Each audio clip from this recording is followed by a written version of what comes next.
Take a break from your busy schedule and join Harold Sala for Guidelines, a 5-minute commentary on living.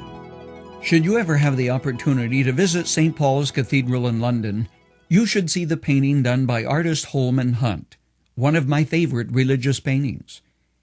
The artist pictures Jesus, a lantern in his left hand, knocking at the door of an English cottage. He based his painting on the closing words of a letter to a backslidden church in the city of Laodicea.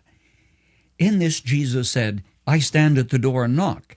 If anyone hears my voice and opens the door, I will come in and eat with him and he with me." Most evangelical pastors have quoted that verse suggesting that Jesus stands at the door of your heart and wants to come into your life, taking up residence in your heart. While that's true, the context, though, conveys a different thought. Jesus was not standing at the door of an English cottage, but he wanted to get back into the midst of the fellowship in the church at Laodicea. It seems the church leadership had pushed him right out the door, and he wanted to get back in. John wrote they were wretched, pitiful, poor, blind, and naked. Blind? In this ancient Roman city, an eye salve was manufactured which was famous the world over.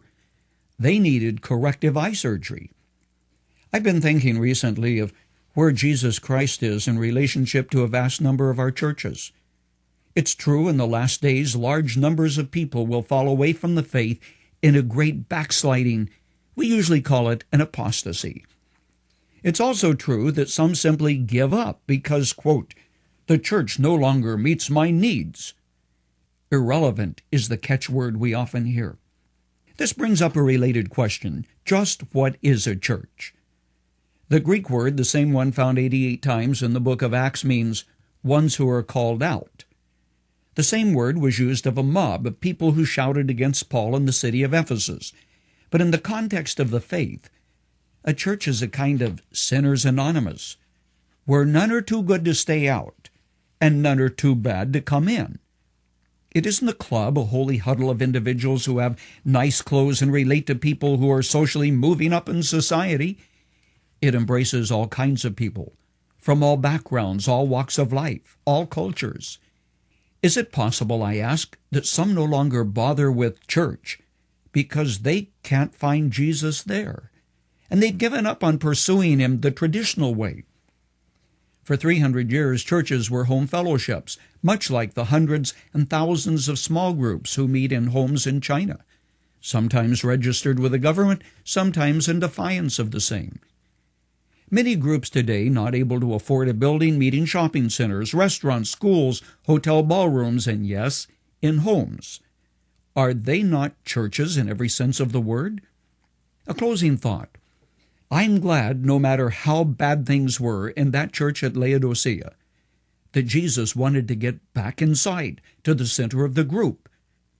He still cared. Revelation 1-3 records letters to 7 churches, and plot those 7 on a map geographically. You will find they form a rough circle. And according to what John wrote, the churches were represented by lampstands, and Christ stood in their midst. Friend, in every nation of the world you will find churches, some small, some very large, but in every true one, within you will find the risen Lord, who still touches hearts and lives and still wants to be worshipped. One more thing about Holman Hunt's picture. There's no door handle, no latch on the outside. He once explained that when Christ knocked, the door can only be opened from within. It's still true.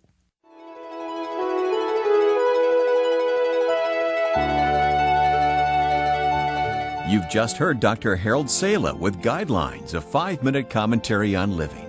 If you would like to listen to the program again, download a copy, subscribe to our e-commentary, or view other resources, visit guidelines.org. We would like to hear from you too. You can email us at info@guidelines.org.